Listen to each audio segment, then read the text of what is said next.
Trust the process. Pain is power. All great things take time.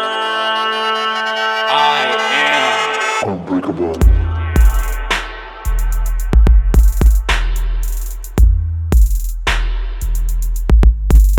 Unbreakable.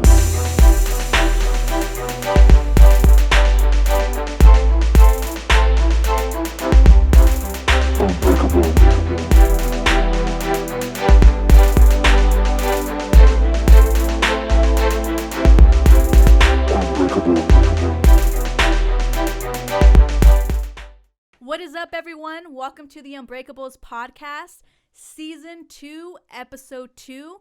I am your host, Jay. Today, we have a very, very special guest. Man, this guy is on fire. He is on his journey for his own entrepreneurial breakthrough right now. He comes with knowledge and wisdom and literally has a message.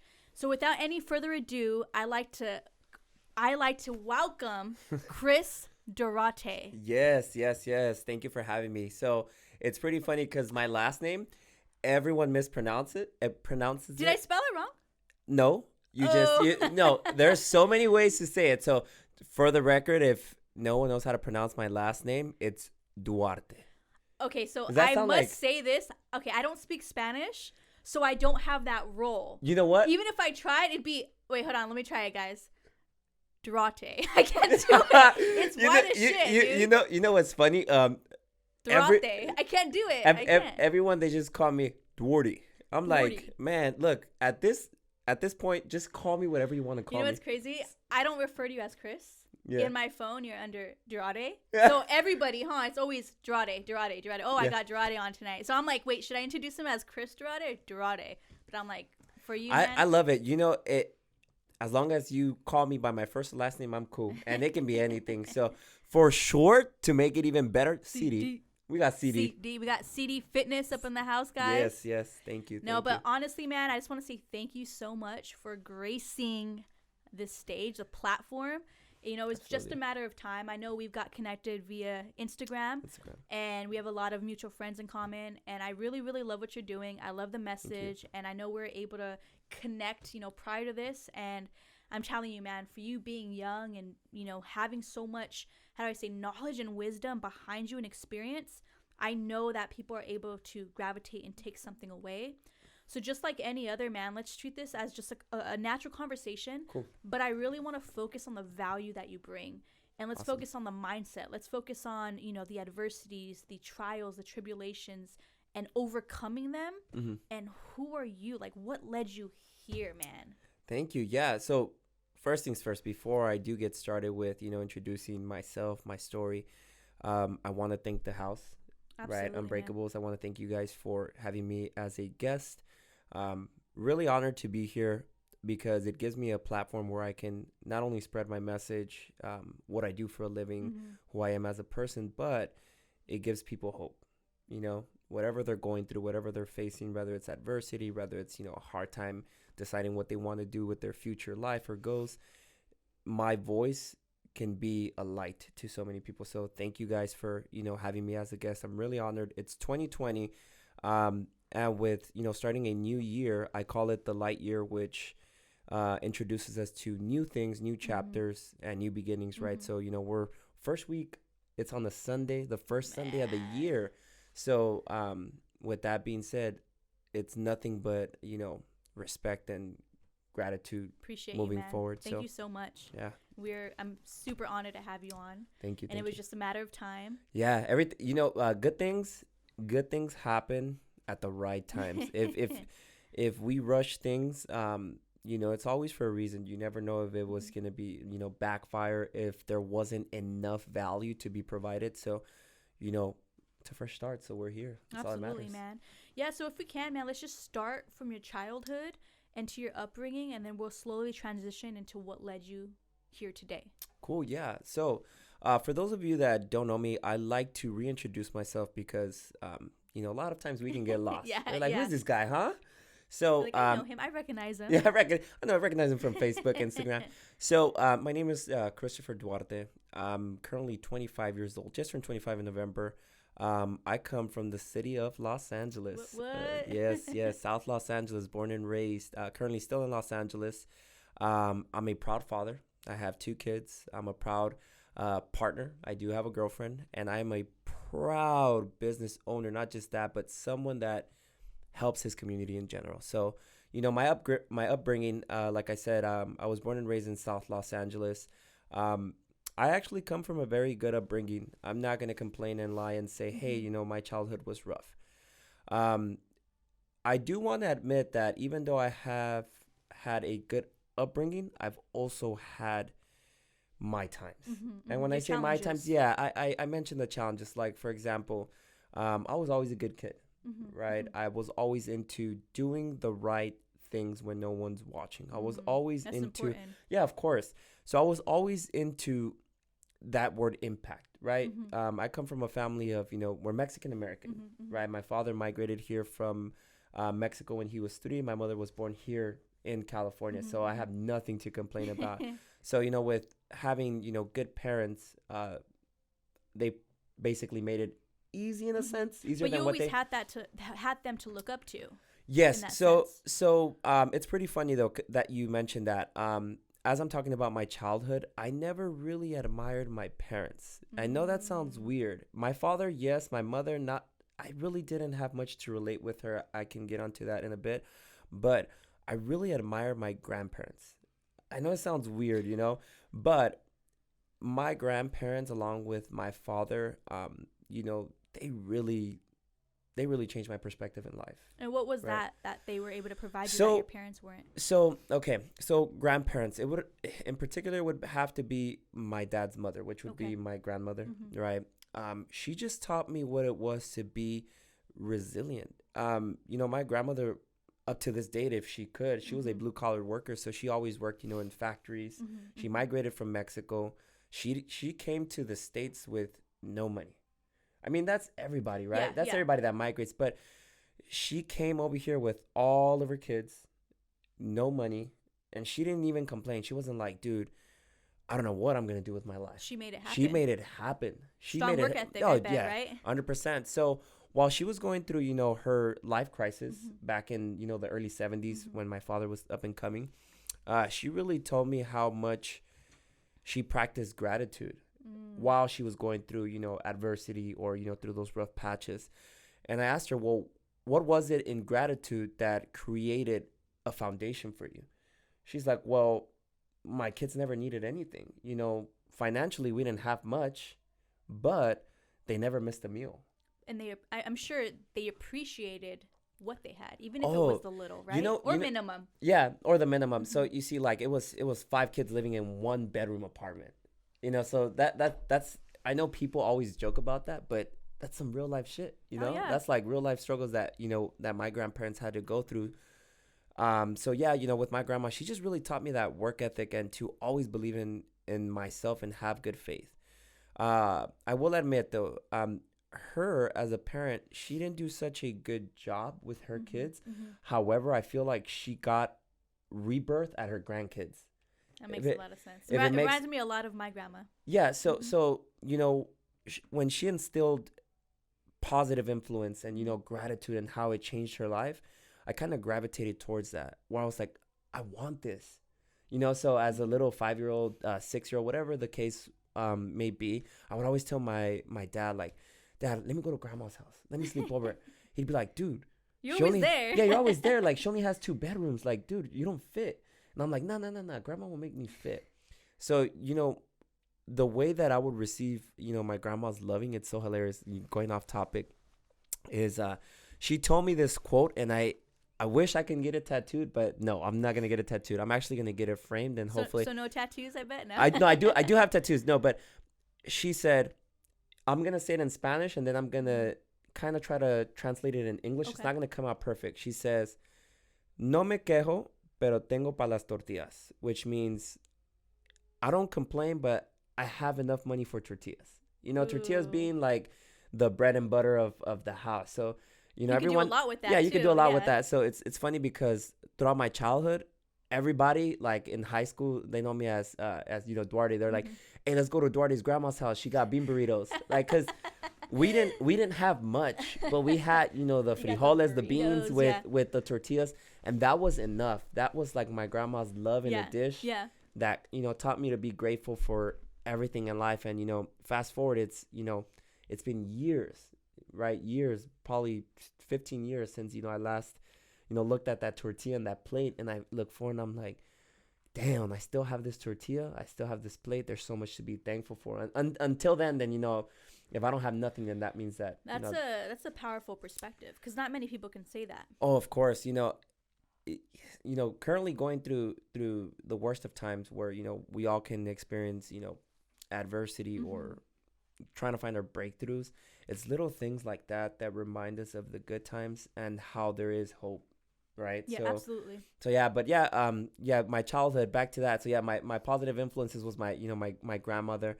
And, you know, I also have my grandfather, which, man, his story is just as incredible as my grandmother's, which this is my my mom's dad. You know, migrated from Mexico, same thing. Yeah. But the only difference between him is that he was one of the first entrepreneurs in my family, right? So as funny as it sounds, people disliked him for his character, but his character was very simple. He instilled get up early, do everything before my family wakes up, which that means cutting the grass, making my coffee, Those drinking daily my rituals, coffee. right? That's where I learned my daily rituals. So it's so hilarious because till this day, it's like 5 a.m. and I can hear my grandpa spooning his coffee cup, like boom, boom, boom, you know, turning on that coffee cup. So, oh, by the way, I asked him for that coffee cup and spoon.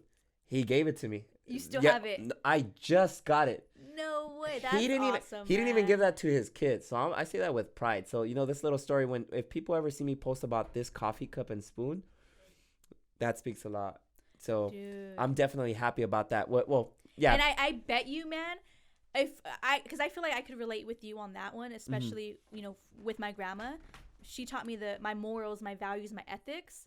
Yeah. But I feel like those little things mean so much more than money can buy. Yeah, it does show character. It does show character. So yeah, my grandpa, the way he impacted me was, it's just showing me morals, not just morals, but work ethic. Man, that guy, you know, he migrated from Mexico, but he held it down for his family. You know what I mean? He had 5 kids. Shout out to your grandpa. Yeah, and shout your out to my grandma. grandparents. Right? They're the hustlers that I've always wanted, you know, to be. Well, now in the future, they did that longer before I was born. So, you know, shout out to them. And, you know, seeing that firsthand as a baby, it really didn't give me an option to be lazy.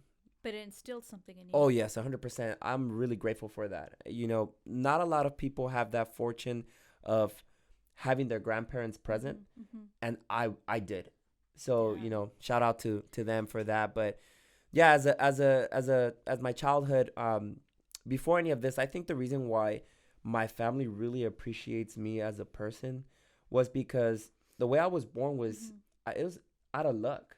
You know, when I was born premature, I was born at 6 months, and I was not supposed to be born, if that makes any sense. So, you know, being born premature, fought that. That's when I think everybody said, resilience starts, yeah, man. that's so yeah, you know, coming out premature, I was in the incubator for about 2 months. You're a fighter, dude. Yeah, and you know, I was born with really bad asthma, one good lung. It's not something to brag about, but it's like that's how I was born, and I think people were like, damn, this guy, he fought through that. I want to see what he's gonna do 5 years from now, what he's gonna do 10 years from now. And even then, my grandparents still tell me, what are you gonna do next? I'm like, shit, I don't know, man. Let's find out.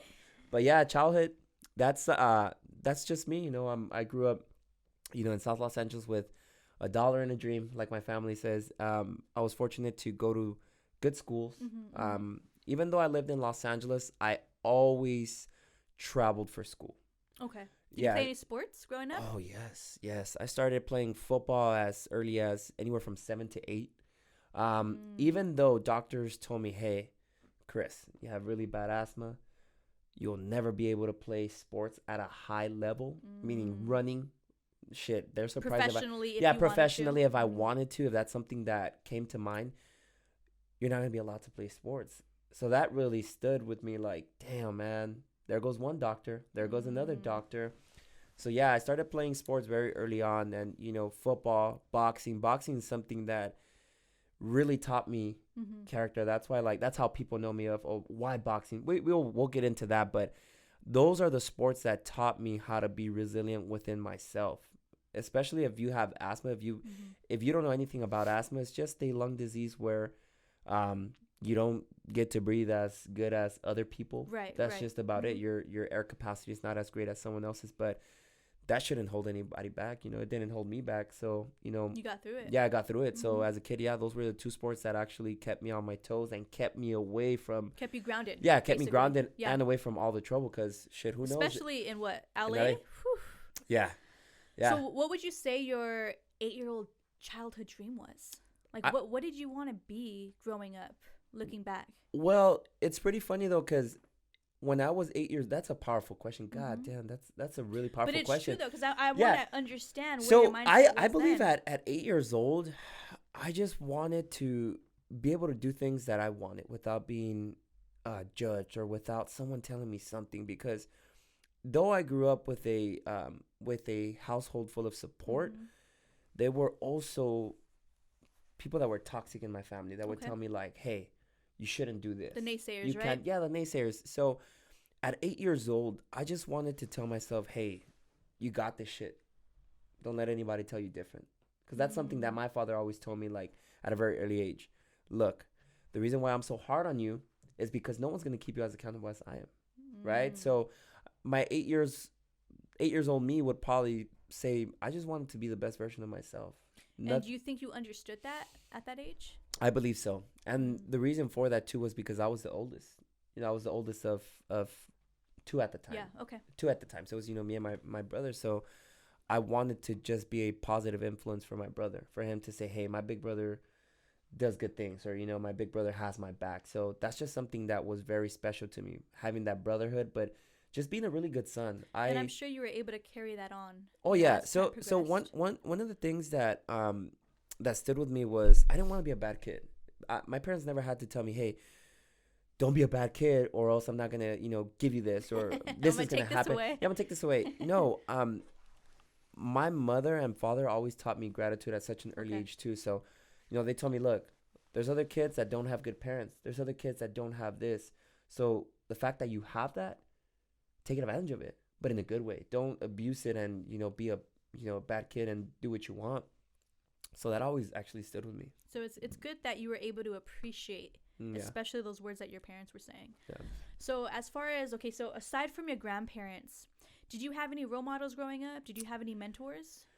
Well, I've always had mentors. And I'm proud to say that because though I was 8 years old, 9 years old, 10 years old, 12 years old, and the list goes on, I never really hung out with people my age. And anyone that grew up with me, they can, you know, attest to that. They'll be like, Chris never hung out with us as much. He always hung out with people that were twice his age, three times his age. And I was always curious. So, you know, I would always ask questions, and I would always ask the right questions because it's something that I wanted to learn at the time. See, when I was up and coming, you know, my mentors were into things that didn't catch my attention, like fixing cars, like fixing homes, or, you know, I don't know, watching movies, or you know, little typical things, stuff, typical right? stuff. So I really had to find someone that would like spike my interest. You know, especially coming from LA, we always had to be innovative. Like, washer doesn't work. Okay, how can I wash it by hand? Toilet doesn't work. All right, we got to figure it out. Like, oh, this window doesn't work. We got to figure it out. Even if we have to put tape on that shit, but we have to figure it out. So someone would always have to spike my interest. So with, you know, my role models or mentors that were up and coming, it's so many for me to name. I feel like I always had mentors. Even up to now, I think the only difference in mentorship is that I'm very selective who I trust and who can inspire and pick my brain. Because at an early age, we learned that there's always two sides. Yes. That people don't talk about. Yes. There's the side that they tell you, and then there's that side that they don't do. Right? So I said this clearly last year. I don't want to take advice from someone that doesn't live it. That's harsh. That's just me being raw. That's powerful, man. That's just me being raw. Like, how are you going to tell me to lose weight when you're not in shape? But how it's are true, How though. are you going to tell me to be financially fit when you're not. You're not. You know what I mean? So that's the only difference. But every mentor that I've ever had in my life played a special role, taught me special things in my life, which I carry with me forever. So whether it's from, personal development, whether it's being a leader, whether it's, really paying attention to school, whether it's not giving up, the list goes on. There was always a mentor for something. You know what I'm saying? You were just able to pick and choose what you wanted to take and what you didn't. 100%. I was just like a sponge. I'm like, dude, teach me everything. I want to learn everything. Yeah. Man. So when would you say that your entrepreneur journey started, or even the thought of, you know what, I can be an entrepreneur? Were you always into boxing? Were you always into fitness? Was it something that you knew you wanted to get into? Yeah. So that's a very important question. See, not that long ago, I believe last year, 2 or 3 months ago, I had the privilege of speaking at a university. And when people say it, I don't take it into an offense. I just feel like we as people are bigger than that word, especially from 2017, 2019, that word entrepreneurship has played a big role on people. I feel like it's a big responsibility. And to even claim yourself. To even claim yourself. I feel as if I'm not an entrepreneur. If someone calls me that, blessings. But you will never hear me say, hey, I'm Chris and I'm an entrepreneur. I'm with you on that one, man. Right? And I know that even you saying it now, you're like, damn, I was hesitant to say it, but let me see how this rolls out. It's true, though. It's true. I consider myself someone that's at service by any means. That's it. I'm not here to have a business and say I'm a successful, business owner. I'm here to say I'm a successful servant. And people can take that any way they want. That's powerful, I'm here to just serve people, period. So for me, entrepreneurship / serving, the way that I would want to call it, started for me as early as my childhood. So it's not something that I'm like, oh, it's something new and endearing to me. I'll give you a good example. Those that are very close to me know that throughout my whole life, there's only 3 things that I wanted to be: a good father, a cop, and an entrepreneur. So I told people the reason why I love Batman is because he's an entrepreneur during the day and a superhero at night. So what does that say? A business owner during the day and a cop at night. So that happened very early. That's just something that I've always had my mind on. Hey, you're going to be a police officer or you're going to be a business owner. Why not be both? And that's something that, moving forward, that's something that I still am passionate about. I still want to be in law enforcement. I still want to be a business owner, but I want to provide service, period. So, yeah, period. So how I got influenced to become a personal trainer, which that's something that I'm really proud to say. I am a personal trainer. I am someone who trains people with body, mind, spirit, period. That's what I do. Covering it covering it up. So personal training started off of something so dumb. I can say it like that. Something so dumb. I was always into weights. I was always into what weight training brought for me. Not just that dopamine or... Right. It really made me feel important to myself as I was lifting weights. Like, come on, you got 4 more sets. Pushing yourself to the limits. Yeah, pushing myself to the limits. I don't need someone to tell me studies have proven. I'm telling you right now, I've pushed my body to the limits where no one ever thought of. I've done things that are uncomfortable for my body. And that's when I found happiness. And I'm sure it's even tested your mental. 100%. Because it all starts here. 100%. Your body follows. I feel as if people that don't have a strong mindset shouldn't do anything. Because that shit attracts people. So if you're scared, it attracts people to get scared. If you have a strong mindset, people get compelled by that and they want to get drawn to that. Damn, right? That's deep. So if your mindset is weak, you can't be of service, not even to yourself. So how are you going to go and work a 9 to 5? How are you going to be of service, period? You cannot help somebody else if you're not willing to help yourself. No. But yeah, it happened so quick. I tell this story because I was so happy when I saw this show. I believe it was My 500-Pound Life. I don't recall the name. So it was a couple years ago, right? It was years ago. So the show was about a trainer helping someone that was ridiculously overweight to the point where they were going to die.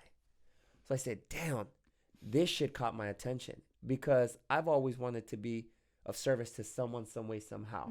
You just didn't know how. I just didn't know how. So after seeing the show, I said, damn, this trainer got overweight, right? Gained 150 Wait, pounds. the trainer got overweight? Yeah. So let me tell you. So Shit. there's that plot twist. So the person that needed help was like about to die. So the trainer's like, I'm going to help you. And then the girl's like, no, you're not going to help me. You don't know what it is to be fat. Like, you don't know what it is. Wait. So let's go back. So he was fit? He was hella fit. Okay. This guy's actually well known. I feel so bad that I don't know this guy's name. And he was the reason why I'm a trainer. I'm going to Google it, man. Yeah. No, once I find the name, I'll text it to you. But it was funny. This guy said, oh, you think I don't know what it is to be in your shoes? And the lady's like, yeah, dude, until you know what it is to be in my shoes, I don't need your help. Guess what this guy did? He gained weight intentionally. Intentionally. Stuffing his face to the point where he almost died from, eating junk food. Like every day. Oh, Bro, shit. this guy was ridiculously overweight. Didn't look nothing like himself. And he said, okay, I'm back to help you. And he's like, what is wrong with you? He's like, I gained weight just so I can prove to you that I do know how it feels like, and that I'm willing to be on your shoes in your position and accept help. So my proposition is, let's lose weight together. Let's help each other out. I don't ask for nothing in return. Just let me help you out. Then the rest is history. The trainer lost weight obviously fast because he knows his body. Yeah. But then the other person actually lost weight and changed their life and lifestyle. So I think that was something that was like, damn, I would give anything to be in that guy's position. That is insane. Yeah, it's a really good story. And kudos to him. He did something good for someone that he didn't even know, right? So, yeah, so that happened. And at the time when I was watching this show, I was actually a little bit overweight. I was at 200 pounds. I'm 6 feet. How old were you then? Man, honestly, probably like anywhere from 16 and a half to before turning 18. Okay. So then I made it, I made it a goal of mine. Like, damn, dude, I'm actually fit compared to my family, but I've never actually changed my body. I've never, I've transformed it, right? Yeah, I've never transformed it to where as high as like potential could be. I would always lift weights, but I didn't know any better. Just the minimum. Just the minimum, Yeah. right? So at the time, I had discovered, and shout out to this person, because this person's actually, not only was he a guest at your podcast, but he's actually a mentor of mine, long mentor, Dr. Sam Bakhtiar. Shout out Sam Bakhtiar. Yes, shout out to my mentor. Well, he came up with this thing and very successful business, which I really admire. And, if it wasn't for this business, I wouldn't be where I'm at today. So thank you, Sam, and thank you to that business. I discovered a gym called the Camp Transformation Center, right? This was years ago. Yeah. So it's a great gym, by the way. Yeah, it's a great gym. Really good gym. I'm not being biased, I swear. So I could attest to that. I've gone there personally, guys. So, this was before, meeting the founder. I would see, their business advertised through, Facebook. At the time, we know Facebook was up and coming. I was like, damn, these people advertise hard. And and it's no bullshit either. it's no fucking bullshit. So I was like, these people really want me. Like, they're in my emails, they're in my Facebook, they're in my dreams, they're on my TV shit, they're in the billboards, right? Down the street, yeah. Opening up new little spots. Locations. So I finally found a location, right? But before that, I went online. I was like, you know what, Chris? Sign your life away. They got me. They're like, hey, we can help you lose weight. We can help you build muscle. I saw the testimonials. I said, bet, I'm there. So I signed up for a 6-week challenge. Proud. That's the one where you get your money back, right? Right? That's the one where you get your money back. So then, at the time, the person who recruited me is like, Chris, man, you look good, bro. I was like, nah, bro, let me take my shirt off and you'll see why I'm here. So I was like, look, even us that are into fitness need that accountability and help. So I'm here to learn and I'm here to do whatever I need to transform myself. So yeah, I signed up. I passed the 6-week challenge and the rest was history. And that's kind of how my journey as a personal trainer started, because before I had my weigh-in, which was on a Monday, I went to church on a Sunday, which is something that I do, go to church. And I said, hey, God, look, I'm here. I'm in your house. I'm excited. I lost some good weight. I kind of found my identity in who I am as a person, went through adversity, overcame that, and I feel great. So I just wanted to give thanks to you, thanks for everything. That's powerful, man. So it was funny because at the time they were giving a message and they're like, you can pray now. So I was like, okay, let me pray real quick. And this prayer was, God, I changed my life. I want to be closer to you. I want to serve you. I would give anything to serve you any way possible. And then that happened. I was like, all right, good. It's a good day. The next day I had weigh-ins. So, I had weigh-ins at the camp, right? Mm-hmm. So I'm like, God, please, I hope I passed. I've been need my money consistent. back. Yeah, right? That's everyone's mind. So long story short, passed. Flying colors, did really good. And, the owner at the time of the franchise was like, hey, you know what, Chris? I really admired your work ethic. What do you do for a living? And then I told him what I did for a living. Mm-hmm. Worked a 9 to 5. And then he's like, oh, okay, man. He's like, we could use some help. So I said, hey, man, how can I be of service to you? Mm-hmm. You help me. I want to pay it back. I don't need my money. That's the least of the worries. Mm-hmm. I want to serve you and I want to serve the people. This was so good to me. Let me give it back. Let me pay it forward. Mm-hmm. Forward. So then the guy's like, why? You don't need to. So then I ended up getting a membership. I started training, working out there. Mm-hmm. But every now and then I would, take out their trash.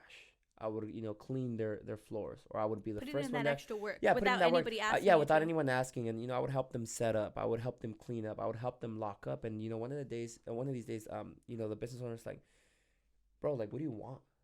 Like, I told him, I don't want nothing, dude. Like, I just want to pay it forward. I told you, if I can be of service anyway, whether it's picking up papers or throwing away the trash, it's little things that I would want to do for you, how you did for me.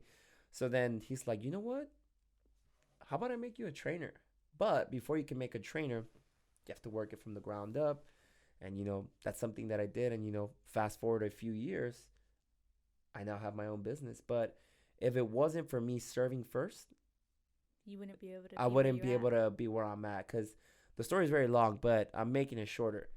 I'm really thankful that a gym took an opportunity, showed me growth, educated me. I'm glad it brought highs and lows, most importantly lows, because it taught me how I would face adversity as a business owner. Because everyone just wants to paint a perfect picture and make things look good. But absolutely, what I got from this was, hey, there's always something. There's always a reward at the end of that, shithole that you're in. Damn, dude, that is powerful. Well, congratulations, Thank first you. And foremost, for passing that 6 months. And I'm sure, man, it was more of a mental thing for you before even physical. Yeah. So as an entrepreneur, fast forward a little bit, what would you say your challenges are as an entrepreneur? I love that question. And I am actually not afraid. Can we curse here? Dude, be yourself by all means. I'm very respectful. And I appreciate those people that know me know that when I talk passion, I start cursing. Yeah. It's like there's no other way to explain. I'm fucking passionate about this shit. Let's make it fucking clear. No, so I want people to know this. If you're not ready to dip your feet in water all in, right? I like that analogy where some of us, we put our feet in that pool and we're like, oh, it's too cold. It's too cold. Like, I don't want to get in. My whole body's going to be cold, and then I'm screwed, and the rest is history. I use that analogy because some of us really need to just dive in. That's it. And let it happen. Whether it's cold, it's gonna happen. Besides living in their heads. Yeah, I think it's always our mindset that holds us back. No lie, it took me forever to become self-employed. I had to find the right resources. I had to find the right partnerships. I had to really invest all my time into my personal self. So with entrepreneurship, the only advice I can give is go all in. In my personal experiences as a business owner, for my personal training brand or creating my brand, if it wasn't for my peers or, people that would mentor me, if it wasn't for them to, telling me, bro, go all in. How are you going to know if you don't go all in? I was always like, well, my family, they're always skeptical of everything. No, don't do it. You're going to get hurt. Oh, don't do it. It's a risk. Yeah, it's a risk. How they say it in my neighborhood, life's a risk, carnal, right? So they would always have that in my head, and I just got frustrated. I was like, you know what? fuck everybody. I'm just going to go all in. I don't care what anyone has to tell me. I believe in myself. I always knew what it was to sell for people and grow people's brands, but I never knew what it was to grow my personal brand. And in return, I found out that when you're growing your own personal brand, you're helping other people in the process. Yeah, I'm helping other people in the process, but it taught me how to stay away from other people because they can kind of deteriorate what you're working on, especially your own brand, because now you're putting in 80 hours, 50 hours, 100 hours, as many hours as it takes for you to grow, you're putting that time in. And there's always that one person, hey, bro, I need help with this. Hey, I need help with that. And like dumbasses that we are, we go and we help. But that's your stuff's falling behind, apart. Yeah, so, you know, us as people, we're creatures of habit. Now we have to break that shit. So with my personal business, I've always had my brand as a personal trainer. It's always been me, you know, training people, whether it was at a franchise, whether it was at a corporate gym. I always had my own personal brand. So those were my conditions. Like, okay, I'll work for you, but let me build my brand. Like, let people know, hey, this is who I am. This is who I am. You're training with my brand, not theirs. The reason for that was because people are shitty. People don't have the same intention you have. I agree. when and from personal experiences, trust me when I'm telling you, if you want to ever become a personal trainer, it's best if you do it by yourself, for yourself, because there's this thing called reputation. And when people's reputation is or broken or it's not what it is, your name isn't there. Your name isn't there. And I've personally experienced that where I was living up someone's expectations. I was doing the most for their brand and I got treated like shit. Right? And then people would be like, damn, this person's shitty. You're just as shitty too. So with me having my new brand, I had to overcome that. I had to overcome that and say, hey, I'm not who those people say they are. A lot of people fabricate their success on social media. Yes. And in person. I was always told this. Act as if. Act as if. Act as if you're the best trainer. And believe it. And people will believe it. Act as if, right? So I said, fuck that. I'm not going to act as if I am the fucking best trainer. I am the shit, right? So now as a business owner, all that's taught me valuable stuff. Believe in yourself. That's it. That's the only thing I can tell you is believe in yourself even when shit hits the fan. I can tell you right now, I'm, God forgive me, 6-9 months in with my personal brand. I decided to partner up with a franchise that believed in me, my visions, my goals, which is, I'm proud to say, self-made training facility with the founder, Miguel Aguilar, who I actually reached out to before I even became a personal trainer elsewhere. Because my personal trainer career was going to go to waste. Of course. I thought I found the best there was, the best of the best. And I started following Miguel on social media, and the rest is history. I reached out to him. We had a good meeting. And he's like, Chris, build your brand, dude. You have potential. I see it in you. I feel like you can do so much with my franchise. Give it a chance. Giving his franchise an opportunity to showcase my brand was the best decision I ever made. It taught me so much. Like, it taught me stuff that people don't teach you when you're employed. They don't teach you that behind the scenes. You're not going to find that at like 24 LA Fitness, none of that. No. And knowing Miguel, obviously you guys can catch him on episode 1. Yeah. He has really pure, genuine intentions. Oh, of course. It's funny because how we connected is because our stories are similar. Our stories are very similar in a lot of ways. And when we met, I told him, hey, this is who I am. He's like, dude, that was me when I was like your age. You know what I'm saying? So it was pretty funny. That's why when I mentioned his name, I said with the utmost respect because he's kind of someone that introduced my brand into a new light, right? Into a rebirth. But yeah, 6 to 9 months is where I have my personal training brand. Guys, when it's good, it's good. When it's bad, it's bad. And that's the only thing that I can tell you. I don't want my social media platform or me personally for you to get that, hey, this guy's doing good for himself.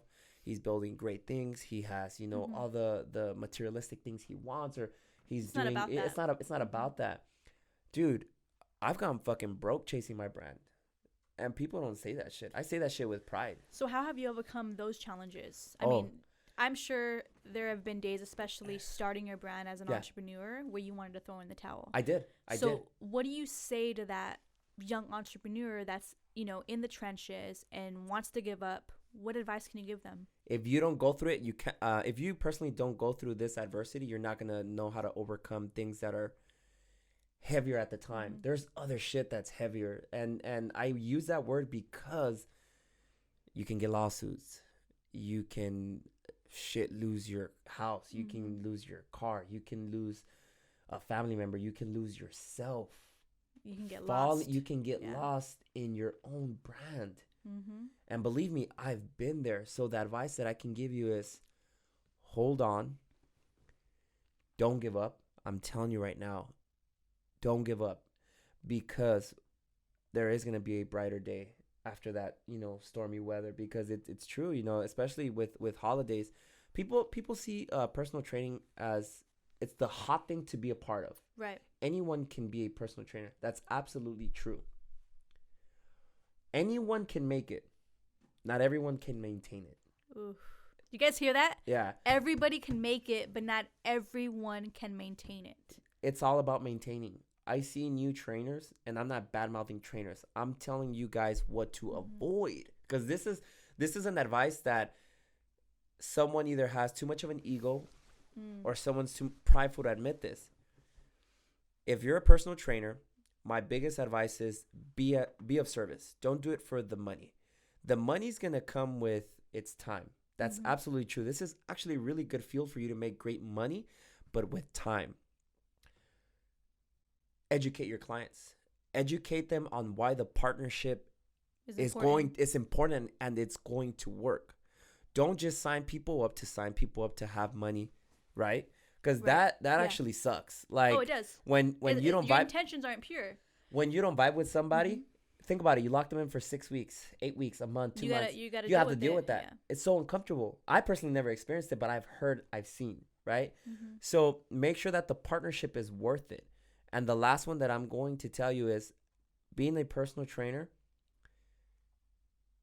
you have to be different from everyone else. That's why when you become a trainer, find out what your specialty is. Find out how you are different than X, Y, and Z. What separates you amongst the pack. The cool thing about personal training and its branding is that there's enough business for everyone. However, I feel like people just do it to get by.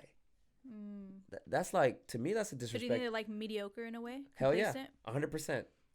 I feel like you're disrespecting those that are actually putting in the work, right? That are, look, if you're passionate about something, you're putting in 1,000 hours plus.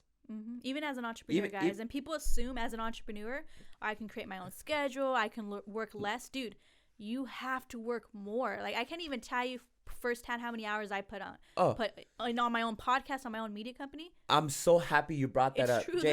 Jay, this is fun. Well, kudos to you, because you're doing such a great thing with, Thank you, man. Reinvest in your product, reinvest in yourself. As a brand, it's always good to reinvest in yourself, whether it's $20 a month, whether it's 1,000, whether it's 100. Get the next training certification, get that camera that you want, get that tripod. Invest in yourself, because at the end of the day, when someone else can do it for you, you have to do it yourself. You gotta do it. Don't be scared to get your hands dirty. Don't get scared to get your hands dirty. With that being said, when I became an entrepreneur or business owner or personal trainer, whatever you want to call it, I said, this is going to be a breeze. I have 20 clients that I personally developed and, got. Let me work my hours. Let me work the hours that I want. Dude, no bullshit. You end up working more fucking time than you even anticipated. Than you're anticipated. But you know what? If it wasn't for this, this role that I had previous, I would have quit, because it was too overwhelming for me to. Dude, there was days where I'd work 18 hours. I believe it. I was up at 3:30 a.m. traveling from South Central Los Angeles, California, right? All the way to West Covina. That shit's like a 25 mile drive. In other words, 40 to 45 minutes. Traffic. Yeah, dude. And I would have to get up early just to be on time, just to make sure that my clients never saw me coming in late to the door, so I can greet them, right? Not just that, but you're already separating yourself from the others. Not many personal trainers are gonna do that and go the extra mile, man. You know what's funny is, like, no amount of coffee can tell you how stressful or how tiring it can get if you're really grinding. if you're really grinding, people will let you know. Like, hey, bro, like, you'll be able to see it. yeah, Yeah. you look like shit. If someone doesn't tell you you look like shit, then you're probably not doing right. No, I'm not saying like to look like shit, but So do I look you like know, shit now? over the time, you're gonna find out about something that has helped me. I am currently still working on this, and this is a conversation that we had before, coming in here. Time management, and how, as an entrepreneur, time management is something that you should take very serious, because time management can lead to failures. It can lead to, great things. But most importantly, you feel structured. The last thing that you want to do as a personal trainer is not have core values and a structure, right? Because when people come into my gym, I say it like that because I'm introducing CD Fitness. Like when you're coming into Your CD brand. Fitness, in my brand inside an umbrella company, I let them know, hey, these are my hours of operation. This is what I provide as a trainer. These are my core values, and this is what I'm going to do for you as your coach. When you do that, that just shows a different... You're setting the tone. Yeah, you're setting the tone. So how can someone not be happy to say, Right. damn, this investment's going to be worth it? Absolutely. Right? Absolutely.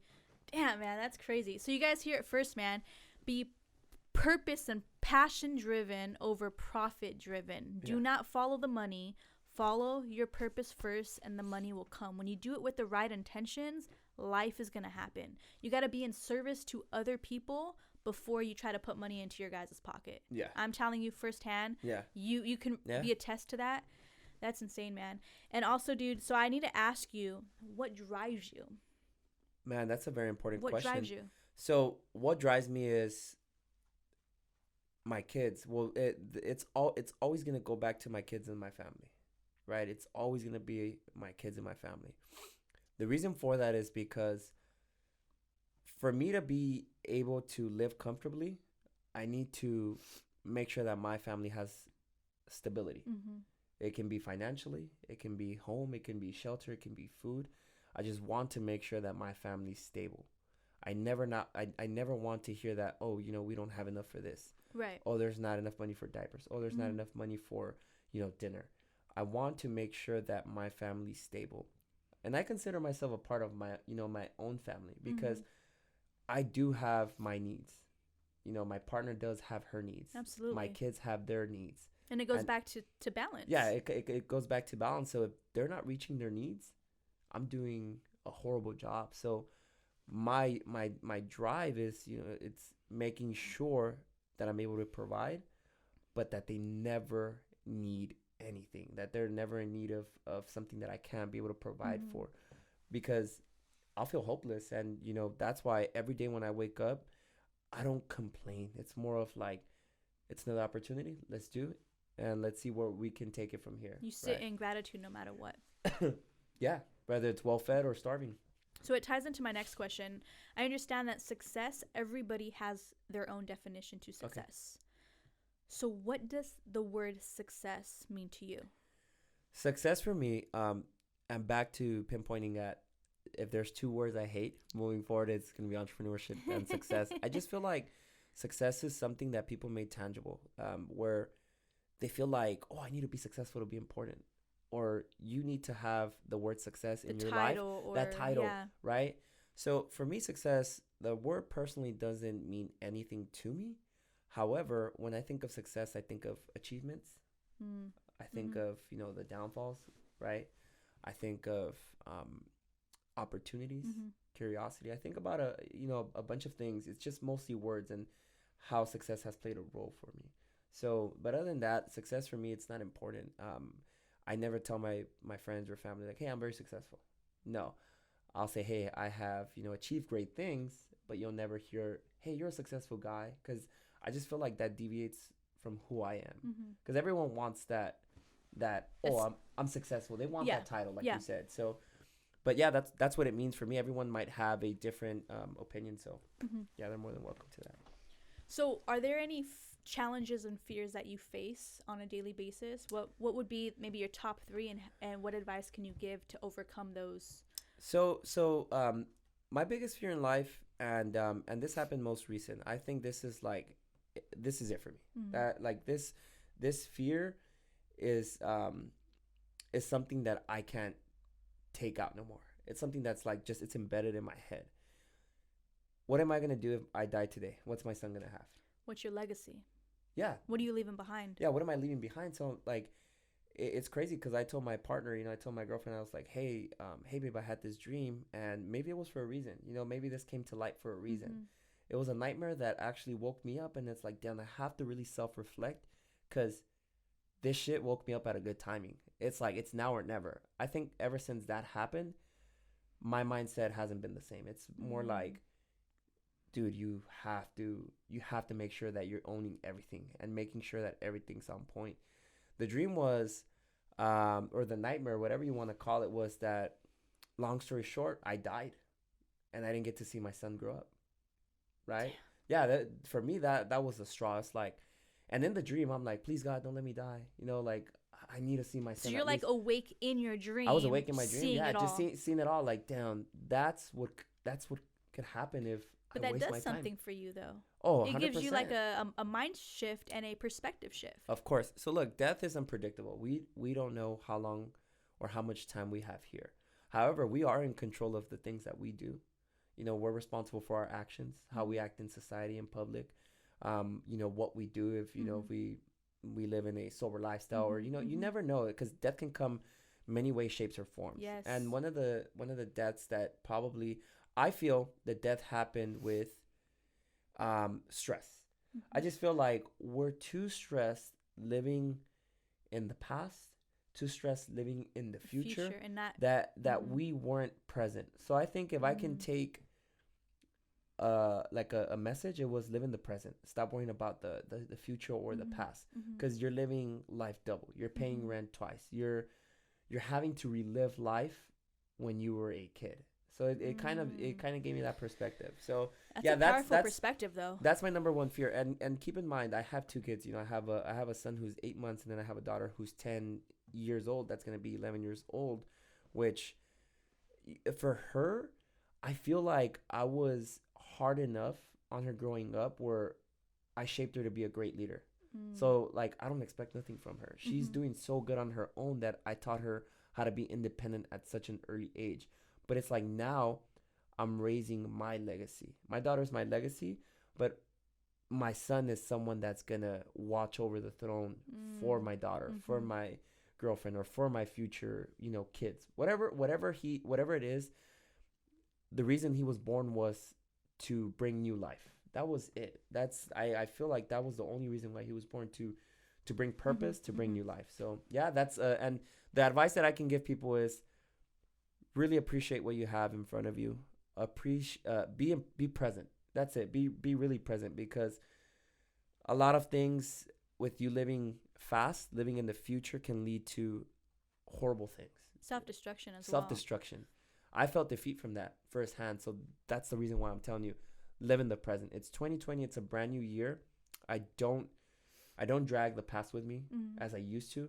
So I left that in the past. So I don't want to move fast anymore. I don't want to live fast, because life's joyful when you enjoy it. And you don't need money to enjoy life.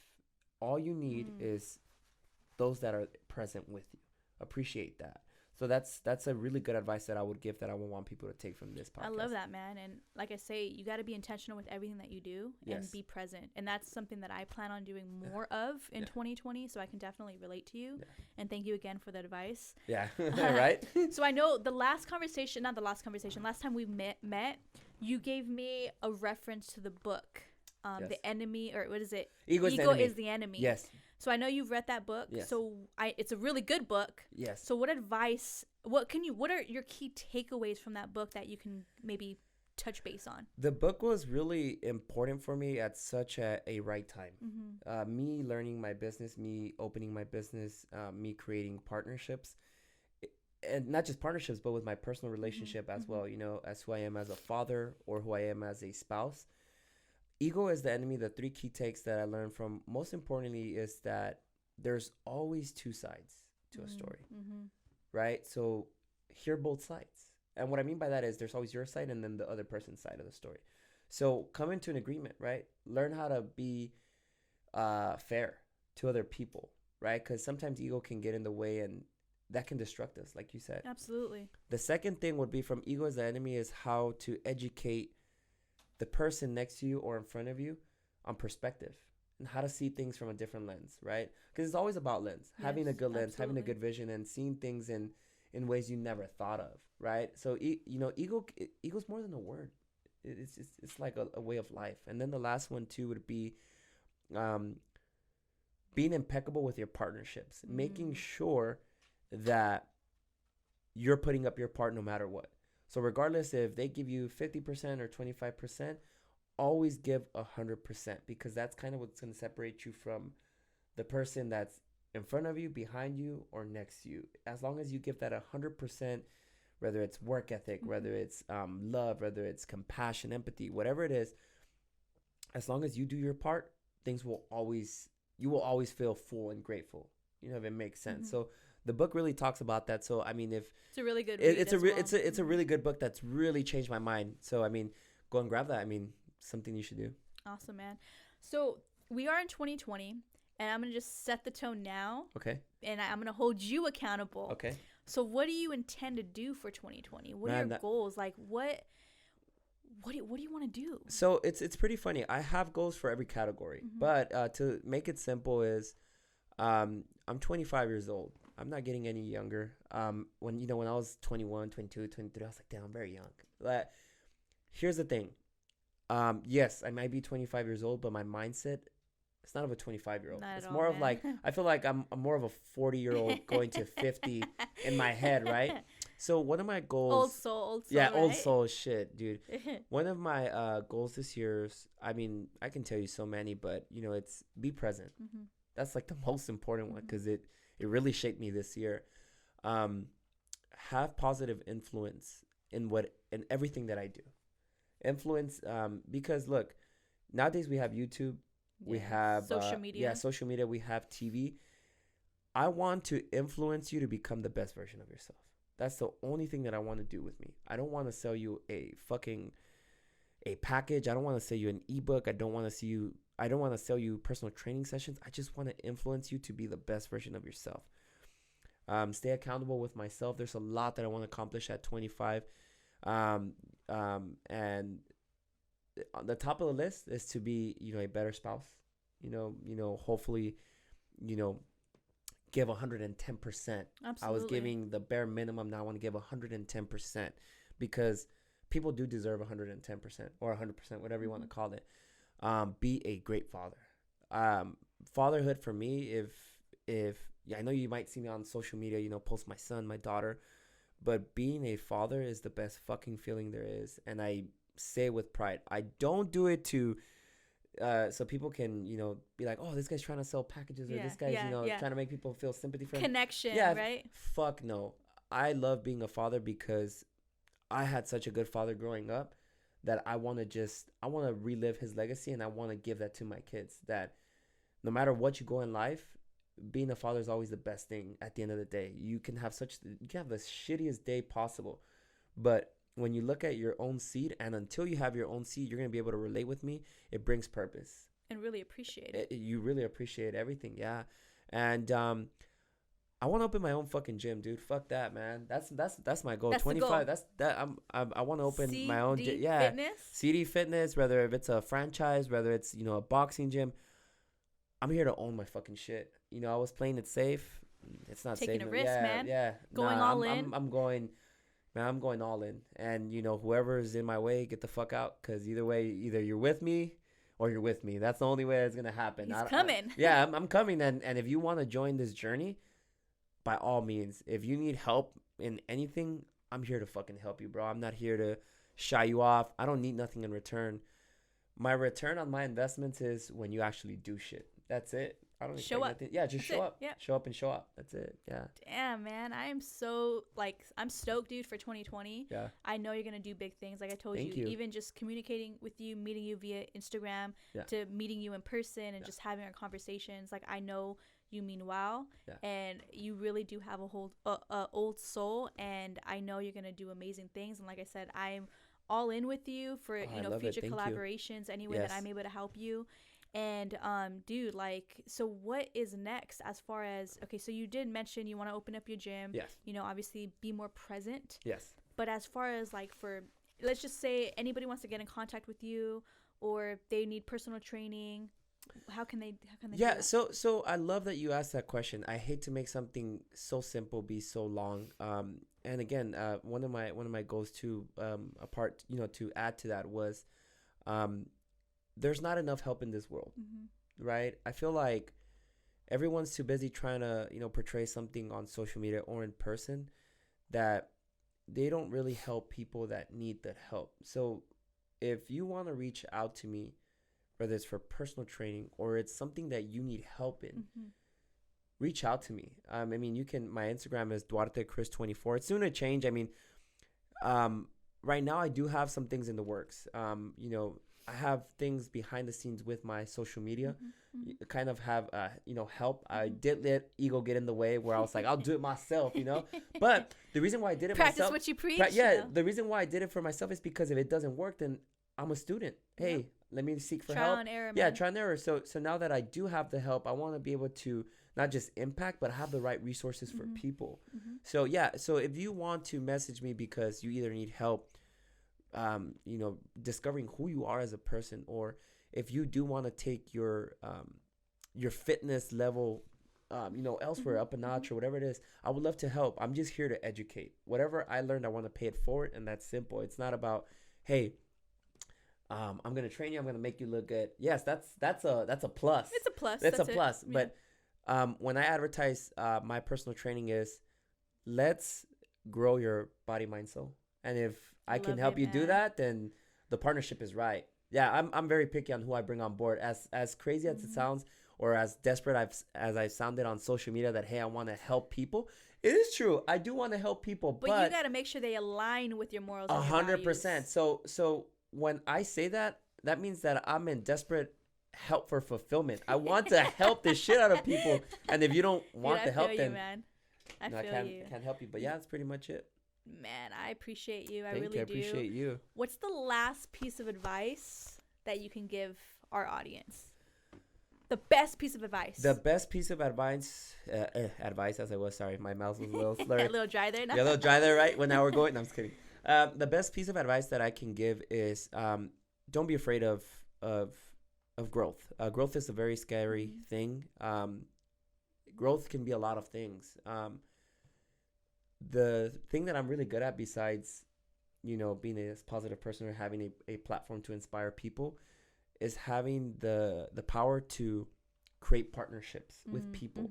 So if there's an influencer that you want to be a part of, if there's somebody's journey that you want to be a part of, don't be afraid. Reach out to these people and take initiative, but be intentional with what you want. Yes. So if you hit me up, don't be like, hey, I just want to see how you're doing. That's going to, it's a waste of your time. Absolutely. If you're going to reach out to somebody, let them know how you can be of service to them and what your vision is, or what you want out of the reason why you're hitting them up, right? Yeah. If you want to, get in shape, cool, let them know that. If you want to grow with them and their brand, let them know that, because it just clears so much.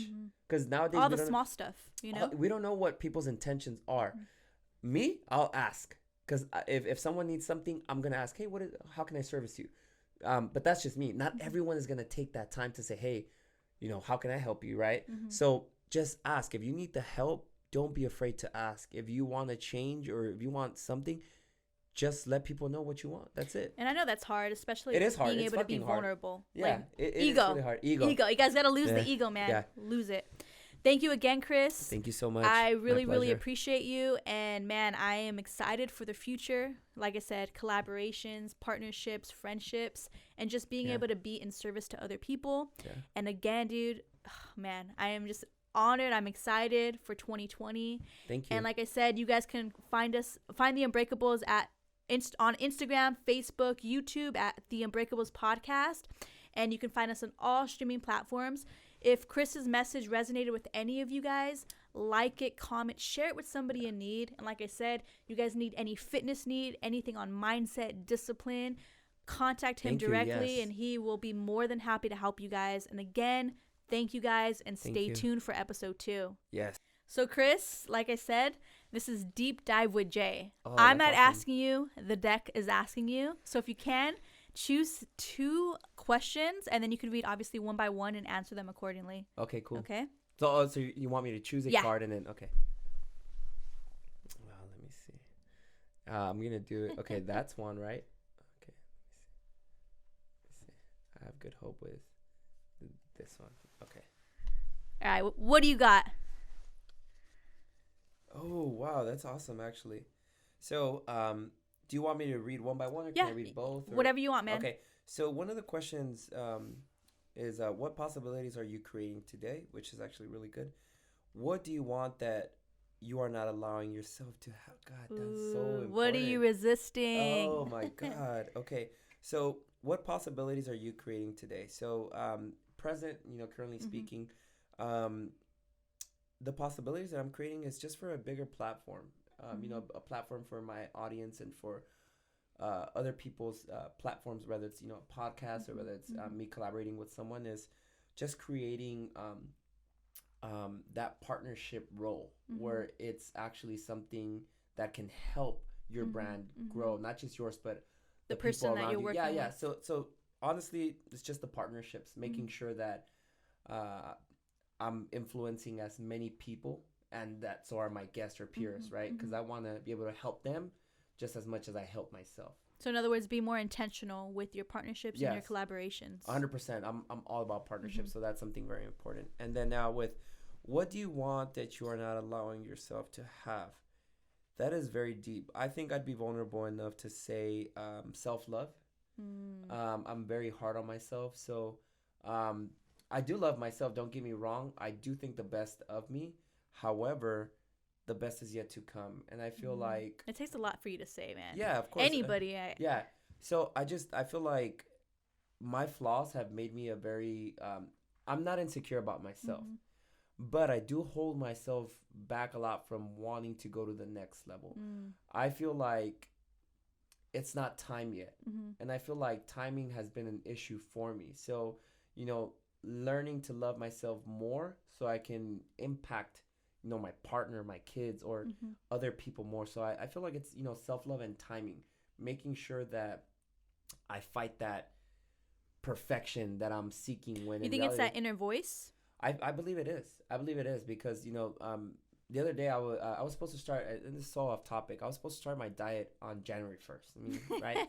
No, there's a lot of projects. I'm just being honest. So there's a lot of projects that I have coming 2020, photo shoots, video shoots. Not just that, but I do have people that want to partner up with me, and these are big names that they're not to play with. So of course I must not only look the part, but it's not about looking the part. I want to feel the part. So I think that's what I was holding myself back to. Cause I'd be like, oh, you know what? Diet starts tomorrow, like Miguel says. Yeah, or, not just that, but that accountability starts That's important, man. the following day, right? So I think that's something that I really do need to work on, and I'm not ashamed to say it. Today is a new opportunity for me. Today was really a day where I really took advantage of, whether it's eating clean or reading my affirmations or reading my goals or being intentional with my day. I took advantage of it today. So yeah, every day's a new day for me to start, but I want to keep that rhythm, right?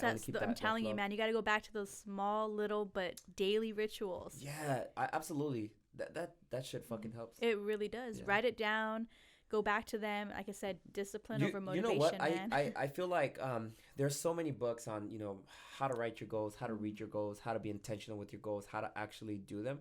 But if you're not doing that shit's not going to happen. It's not going to work for you. You so gotta I practice. think, Execute. You need to execute every goal that you have. So this year I made it a goal to have a genre for everything. That's why I told you, it's like there's a genre for everything, but that actually is keeping me accountable. So, I go back and I'm like, dude, hell yeah, I'm self-reflecting. This is something that I needed. Now let me see how I'm going to better myself or, execute in the future. So would you say that the tools and strategies that you use from like being in your head are stopping you from moving to the next 100%. Would be those daily rituals? 100%. I think, look, something that I'm actually embarrassed to say, but it's so true. When you went to school, you had a schedule. You go to school from 7, you have lunch at 12, you go to your first break after 2, then you're out by 3 o'clock. But during that schedule, you know, you were going to one class to another, et cetera, et cetera. Mm-hmm. There was that stable schedule, but there was that foundation, structure. Mm-hmm. And, you know, I come from me playing all these sports where they've Mm-hmm. always, you know, preached that and taught that to me. So I haven't been following that structure. You know, I'm not used to, like, you know, like you said, being self-employed. That's something that was so new still to new, me. right? Yeah, something, it's actually still new to me. It hasn't even been a year. But as I grow with my business, that's something that I really want to embed, which is having that structure. So then that way I can create and actually excel in what I'm doing. Man, I love it. Yeah. Thank you again, man. Thank you. Really, really Pleasure's all appreciate mine. you. And again, you guys heard it first. Deep Dive with Jay. This shit is dope. I fucking love this.